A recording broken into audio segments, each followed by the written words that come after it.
Sejam todos muito bem-vindos, né? Mais uma conversa da Nitro, aqui com o Luiz Fernando Justus, que na realidade é quem começou toda essa história. E não é de hoje, né?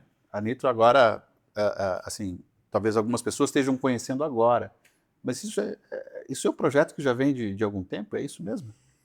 Já, cara, eu idealizei a Nitro na época que nós trabalhávamos com e-commerce muito forte, né? Então foi um período entre 2005 a 2018.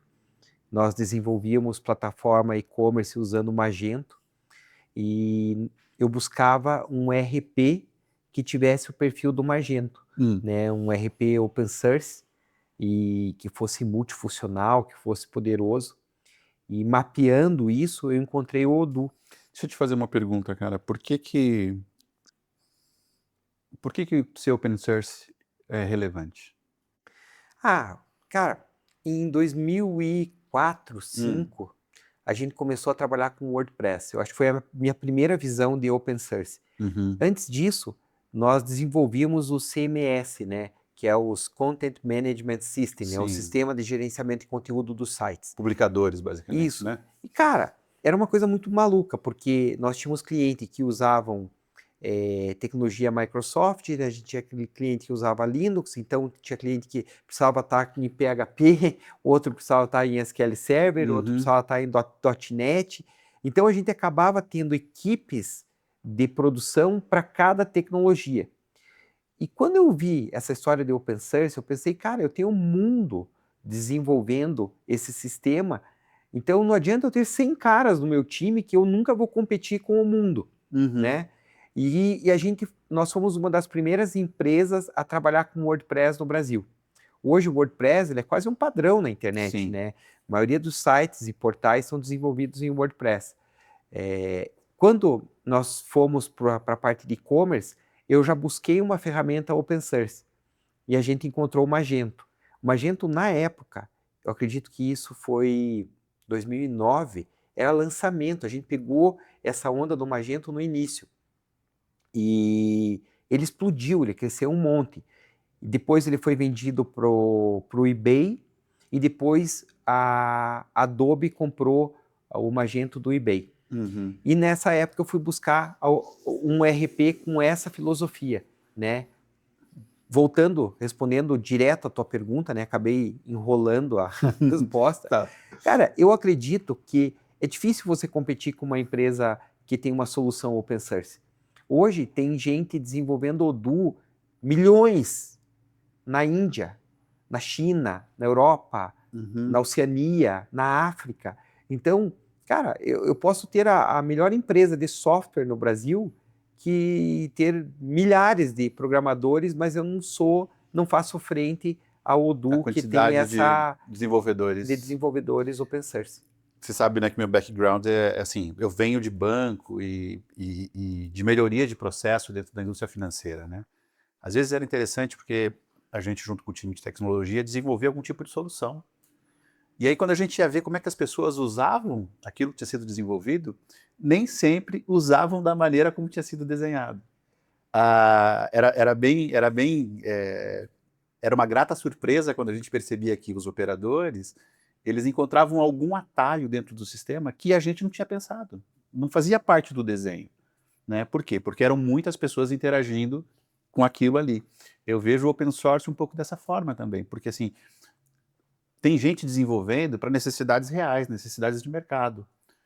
Muitas vezes, quando o código é fechado, o desenvolvedor ele tá focado em desenvolver para a empresa, né? É a demanda que ele recebeu ali da diretoria dele, da engenharia dele, e necessariamente isso não é o melhor para o mercado. Às vezes é o melhor apenas para a empresa. Já um cara que está no open source, ele está de fato desenvolvendo algumas coisas que é para melhorar a vida de alguém, é para fazer diferença. Então, a quantidade de desenvolvimento, a velocidade de desenvolvimento e a relevância, né, que ele gera fazendo, né, dentro dessa tecnologia open source, ela é muito mais útil, talvez, para o mercado. Ela consegue atingir o mercado de uma forma muito mais contundente do que um código fechado. O olhar de usuário, né? Olhar de usuário. Então uma das grandes dos grandes pontos positivos do Odoo é esse user experience que ele tem. Uhum. E eu acredito esse user experience realmente a essas melhorias que vêm dos colaboradores do open source, né? Que outros softwares não têm. Por isso que, por exemplo, você implantar Odoo, você gasta 1/3 do tempo, porque tem essa facilidade, né? Uma coisa que eu queria te falar, que eu acho legal, é a morte do conceito ERP. Uhum. ERP, Entrepreneur Resource Planning, né? É a visão de como você planejava os teus recursos da empresa, Uhum. né? Hoje, Enterprise Resource Planning. Enterprise Resource Planning, Entrepreneur, né? É tanta vontade de Mas- ser empreendedor que... Entrepreneur, mas me conta da morte do ERP. Cara, essa questão do planejamento dos teus recursos empresariais, cara, hoje já não faz sentido. Com todo o desenvolvimento da tecnologia, com todo o desenvolvimento, tudo com o IA, né? O Odoo já traz uma nova visão, que é essa visão de BOS, Business Operation System, né? O sistema operacional do teu negócio. O fato de você trazer muitos módulos, todos integrados e todos consumindo o mesmo data lake, é um negócio muito sensacional. Eu vou fazer um merchan aqui pro Steve Jobs. Mas assim, quem gosta de usar, né, o iOS, quem gosta de usar as tecnologias da Apple, como é fácil, por exemplo, você tem um iPhone, né? E aí você compra um iPad. E você loga tudo na mesma conta, você loga tudo do mesmo jeito, e em 1, 2, 3, você tem recursos dos dois, você copia um texto do seu iPhone, você cola no seu iPad, você copia do seu iPad, você cola no seu MacBook, é assim, tudo integrado. É uma conta só, todas as informações estão no mesmo lugar, e tudo aquilo foi feito para funcionar com aquele hardware, né? Então, assim, a eficiência é melhor, né? A experiência é melhor, ele acaba se tornando mais intuitivo. Eu sei que né, alguém que é muito fã de Microsoft pode discordar de mim, né? Mas o mercado, de modo geral, tem essa visão. Então, o Odoo, ele tem essa característica de conseguir gerar uma integração, né?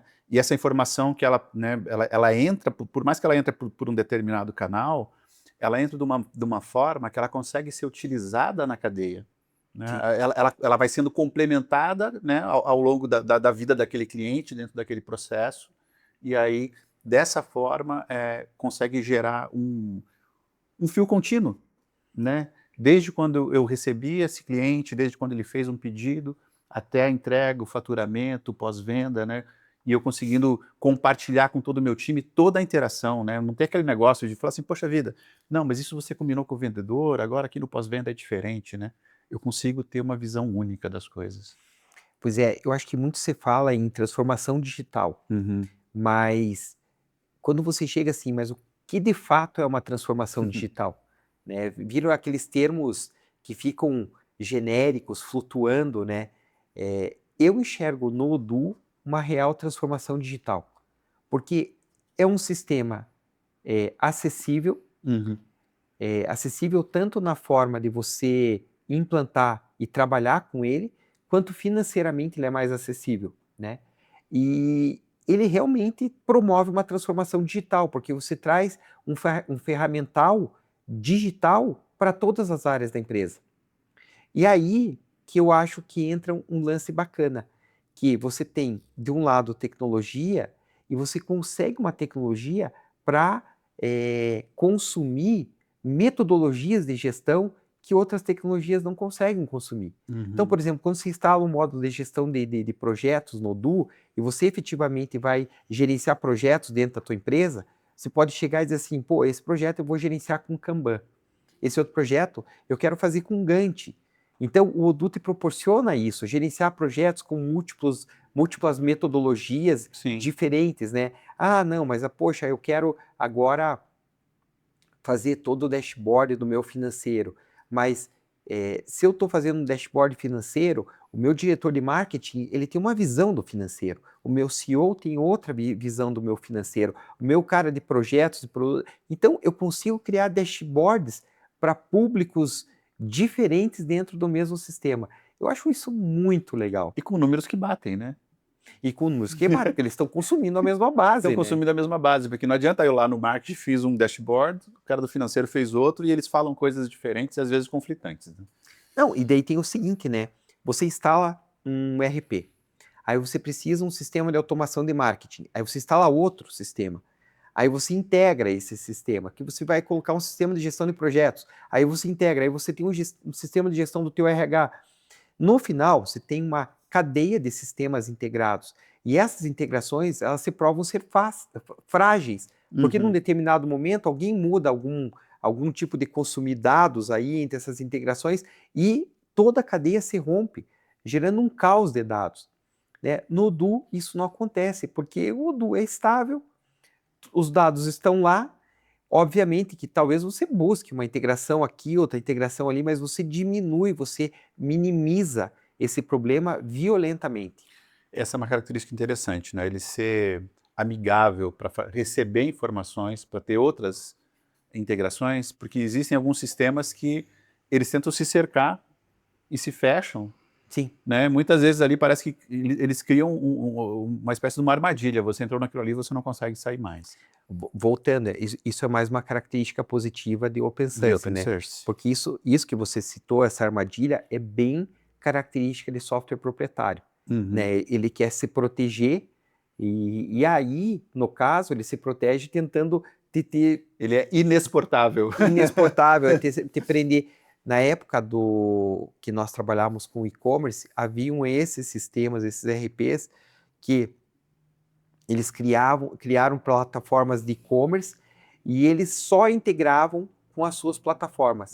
Então, a hora que a gente chegava num determinado cliente, ele dizia, não, meu RP é tal. Eu dizia, poxa, caramba, eu sabia que aquilo ia ser hercúleo para integrar, que ia ser uma briga e tal. E às vezes, tive clientes que não conseguiram evoluir nos seus projetos e-commerce porque eles estavam presos a esse tipo de software. Então, gera um limitador, né? Eu acho que, cara, Jefferson, a gente vive uma outra era. É uma era onde não é o grande que ganha do pequeno, é o ágil que ganha do lento. Então, se você está preso a um sistema que te impossibilita... Que é uma âncora. Tem uma âncora de você evoluir, de você crescer. Cara, te tira uma vantagem competitiva no mercado que hoje as pessoas não têm. Eu estava conversando com o Leandro, que é nosso sócio na Nitro IA, e o Leandro estava comentando, Luiz, a parte de IA, a cada 3 meses, ela muda. Ela está tão dinâmica que ela muda totalmente. Então, é mais uma variável que você tem que considerar. Né? Hoje você entra com o Odoo aqui na camada de baixo, fazendo toda a tua estrutura básica, e você pode criar aqui IA com agentes que vão te ajudar em tarefas, que vai te ajudar em interpretação de dados, que vai te ajudar em tomada de decisões, e vai minimizar a tua estrutura. Obviamente que você vai continuar tendo funcionários, etc. É muito legal você ver aqueles anúncios, o primeiro unicórnio que o cara fez uma empresa de IA e é ele e todos os agentes e o cara virou unicórnio. Mas, bem, não duvido que isso exista, mas no mundo onde a gente vive, no mundo real, você ter uma empresa com uma estrutura humana enxuta e melhorando tua performance e a tua rentabilidade, é o que a gente sonha. Não, você imagina a frustração do camarada que estudou, ralou, fez pós, e aí é obrigado a ficar sentado numa cadeira para lançar nota fiscal. Bem, eu tenho sorte na minha vida, eu nunca fui esse camarada, né? Você me conhece, cara, eu gosto do agito, do movimento, da parte criativa, da parte de quebrar a cabeça. Cara, acho que eu jamais ficaria o dia todo Mas a gente precisa, por quê? Porque o processo não está estruturado, a tecnologia não colabora, e aí ainda está preso nesse tipo de situação, né? Esse tipo de necessidade, às vezes, que para você tirar uma coisa do ponto A para o ponto B, né, você tem que passar por algum outro tipo de processo manual, né? Você teve que exportar tudo para o Excel, interpretar tudo no Excel, para você conseguir trazer para um outro, às vezes digitando num segundo sistema, para lá no final você ter uma esperança de consistência de dados, né? Cara, mas eu vejo assim, a gente vive num ponto crítico, né? Num país que precisa melhorar muito a sua performance de produção, Sim, com né? Que a certeza. gente, nós culturalmente, nós somos atrasados Isso. nessa questão Uhum. produtiva, para sermos competitivos, porque hoje, em nível mundial, nós não somos competitivos. A gente perde, né, para países da América Latina Uhum. em produção. Então, competindo no mercado, o teu concorrente, hoje ele não está no mesmo bairro, na mesma rua, o teu concorrente está na China, né? O teu concorrente está em outra cidade, são os marketplaces que estão vendendo hoje. Uhum. Impressionante, você anda na rua, o que mais tem é furgãozinho do Mercado Mercado Livre, Livre, ou são os Amazon, etc. Correios, Amazon entregando mercadoria, né? Então, essa é a nova realidade de mercado. Quem não se ater a isso vai deixar de ser competitivo, né? Uma outra coisa que essa tecnologia ela nos traz, e, cara, isso é um benefício enorme. Há pouco tempo atrás, para você ter acesso a qualquer tecnologia nova, ainda mais essas de ponta, como, né, a sua empresa ser capaz de ter a contratação de um RP, por mais que fosse dos menores do mercado, Sim. o custo, a barreira de entrada disso era gigantesca, né? O custo astronômico para você conseguir fazer a instalação e muitas vezes uma mensalidade altíssima. Sim. E assim, e agora, né, a gente trabalhando, e aí mais uma vantagem do open source, cara, como democratizou isso? Muito, muito. Essa foi uma barreira que caiu, né?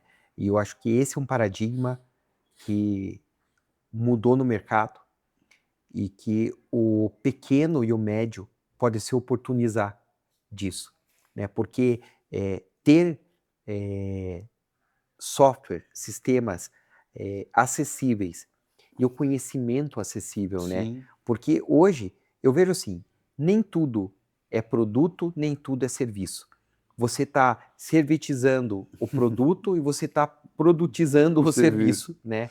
Tanto que é a nossa filosofia. A gente ancorou a empresa em 4 pilares, né? A parte tech, de software, a parte de consult, de consultoria, a parte academy de educação e a parte de IA, que, Uhum. cara, a IA hoje, a IA, ela tá no ponto, a pessoa, não, a bolha da IA. Eu lembro, eu participei da bolha da internet, E a né? internet está Houve aí. aquele boom, se comprava, se chegava numa banca de revista, só falava de internet, internet, internet, e de repente a internet não valia mais nada.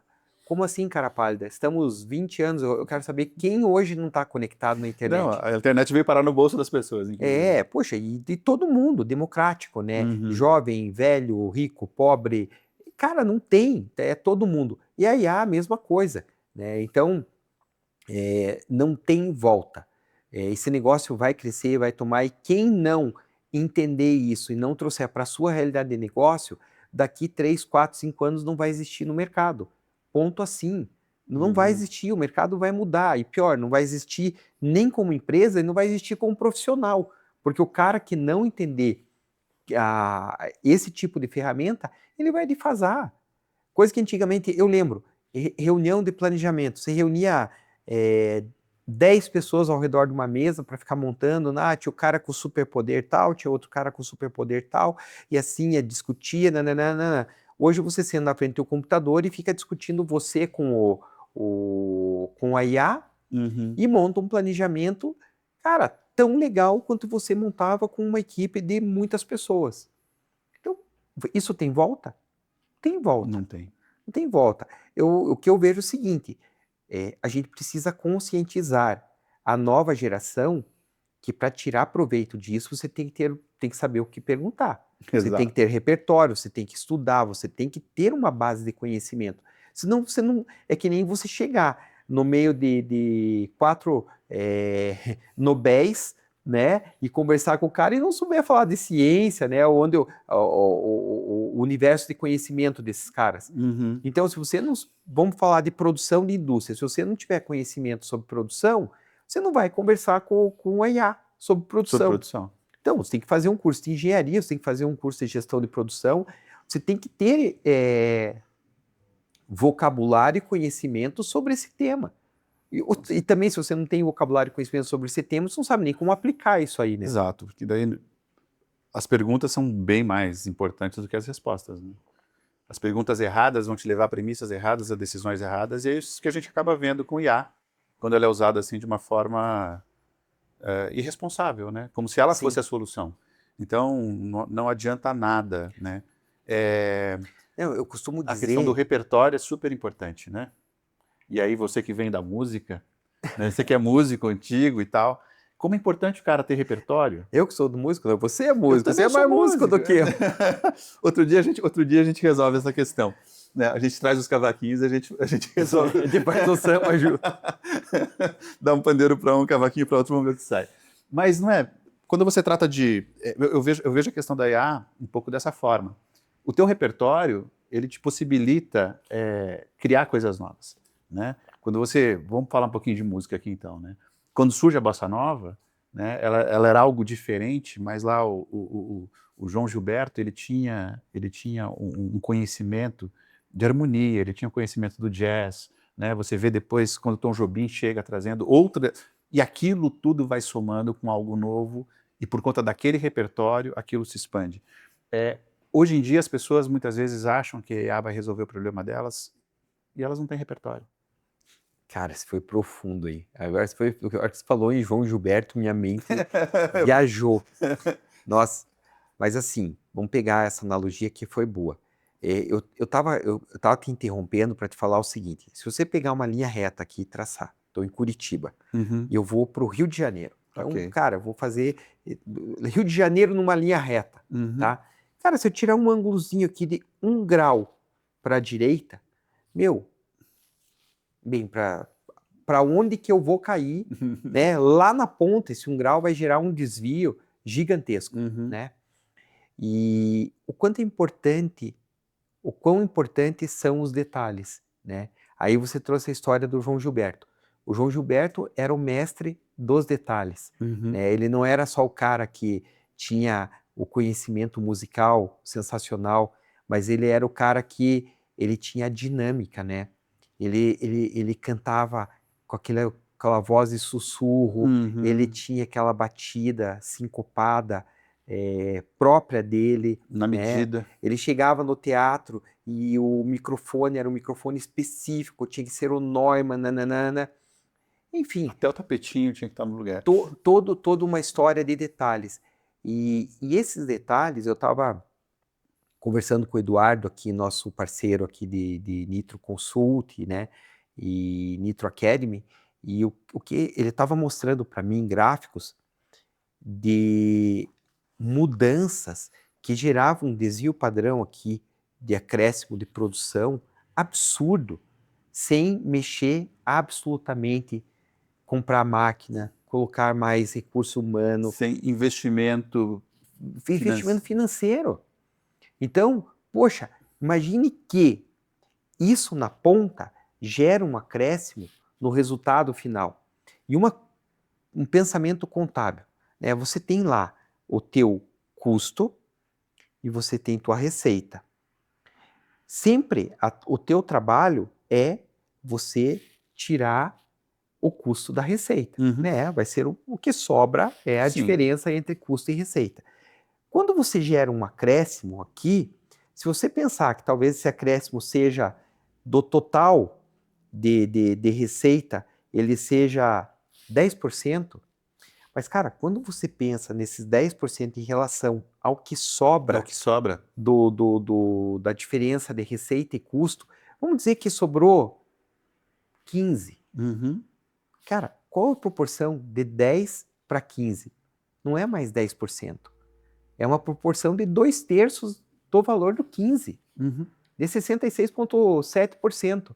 Então, cara, isso faz uma diferença no resultado das empresas, no resultado Resultado final. mesmo, é o que vai pro Porque o teu custo, que volta pro bolso basicamente, do... ele não vai mudar. Então, esse custo aqui, ele não mudou, ele permaneceu constante, né? Cara, então você está mexendo no teu resultado final. Isso, nós temos que pensar nisso aí, né? Uhum. E eu tenho, esse tempo atrás, eu fiz um podcast com o Bruno Sichon. O Bruno é o responsável pela parte de logística do AliExpress, da Shein, Uau. dos chineses aqui no Brasil. E ele estava comentando que o chinês, ele estranha muito a cultura do brasileiro.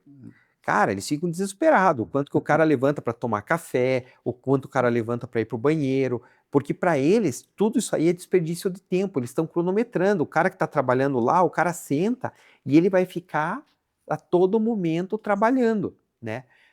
E assim, tirar isso da cultura do latino, do brasileiro, né? Nós somos, já estou me incluindo aqui Uhum. num espectro maior, né? Do público Sim. latino. Então a gente tem esse perfil. É por isso que eu acredito que a gestão potencializada da produção gera resultado para nós. E se a gente não buscar isso aí, a gente cada vez mais está distante de ser competitivo. Uhum. Mas, Jeff, e me conte uma coisa. Você embarcou agora, recentemente, aqui na Uhum. Nitro, né? E o que você está achando, cara, de tudo isso aí? Como que você tá enxergando esse desafio? Cara, tá, é muito legal.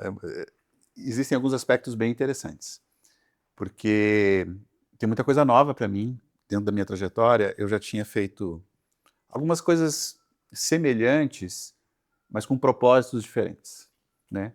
Então, assim, implementar ERP, né, implementar sistemas, melhorar processos e tudo mais, Conversar com o indiano lá no conversar com um HSBC. indiano, né? Eu lembro de vezes até de acordar de madrugada para tentar conversar com chinês e coisas do gênero, né? É, tentar intermediar o espanhol do mexicano com o espanhol do argentino e etc. Muita coisa interessante nesse nível, mas com um propósito diferente. E aqui na Nitro, essa ideia do propósito, assim, de fato a gente, como disse a Raquel outro dia que a gente estava conversando, né? A gente pegar muitas vezes cenários de caos e a gente poder trazer ordem, né? Isso, cara, tem sido assim um combustível fenomenal. E essa noção de você poder estar fazendo alguma coisa com uma convicção mesmo, falar assim, cara, isso aqui é bom. No final do dia, esse meu cliente, né, ele vai produzir melhor, a equipe dele vai ter mais clareza para trabalhar, né? E lembrando até, porque assim, a gente está trabalhando muito forte com o Odoo, mas o propósito da Nitro não é implementar o Odoo, é uma das formas que a gente vai ajudar os clientes. É a gente trazer de fato uma solução e trazer um cenário, né, onde um apoio seja para uma indústria, seja para um comércio, qual o ramo que for, um escritório de advocacia. Ter um desenvolvimento Exato. econômico da empresa, dos empreendedores, dos colaboradores, da região, do Poxa país, vida, né? não, e olha que incrível. Imagina quantos desenvolvedores deve ter dentro de uma Toyota, por exemplo. A gente vai falar de engenheiro, engenheiro de software, engenheiro de robótica, etc. Cara, e a gente consegue levar a mesma tecnologia que a Toyota usa, porque a Toyota usa o Do, para uma padaria, para um salão de beleza, para um restaurante, para uma fábrica, né, para uma fábrica de médio, de grande.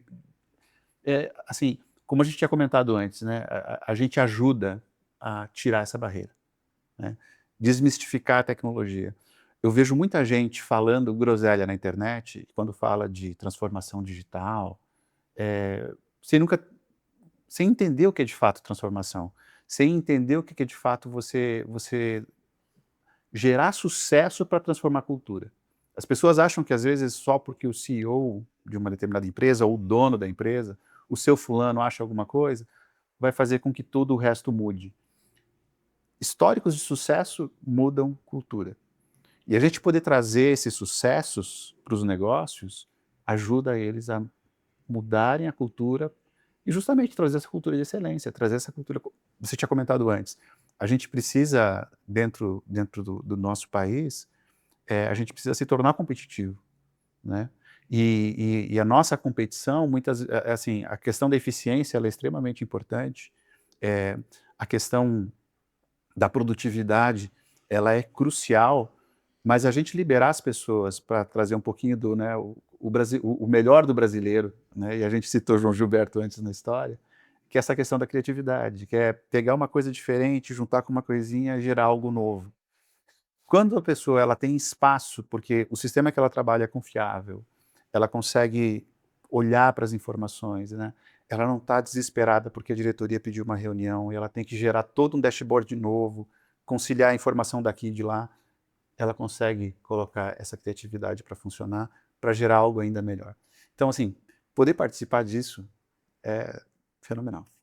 Cara, se me falasse há 1 ano e meio atrás que nós estaríamos com uma solução tão robusta como a que nós estamos trabalhando, que a gente estaria integrados com IoTs e com o IA, cara, eu diria, meu, não é possível. Não. E chegamos hoje, dia 11 de junho de 2026, cara, com IoT, super solução de um monte de plataformas aí de gestão, né? Projetos, financeiro, marketing, RH, cara, site, e-commerce, tudo, né, que o Odoo proporciona, e com a nossa solução de IA rodando e com um timaço no consulting.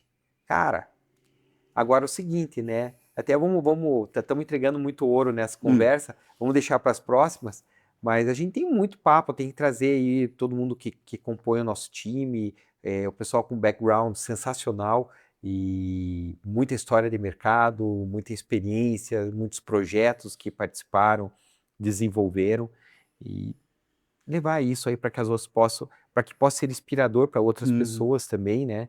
E que as pessoas busquem alternativas como as que nós estamos buscando e oferecendo hoje. Poxa, Luiz, obrigado. Valeu aí, valeu pela conversa. Para você que está acompanhando a gente, se você quiser saber mais dessas histórias, se você quiser conhecer mais desses caminhos, né? Se você quiser entender um pouquinho mais do nosso modus operandi, onde a gente fala que fazer é maior do que falar, acompanha a Nitro, vem com a gente. E quem quiser conhecer o João Gilberto, vai lá no Spotify e procura, que é bem legal. Valeu, gente. Desculpa a brincadeira aí. Até mais.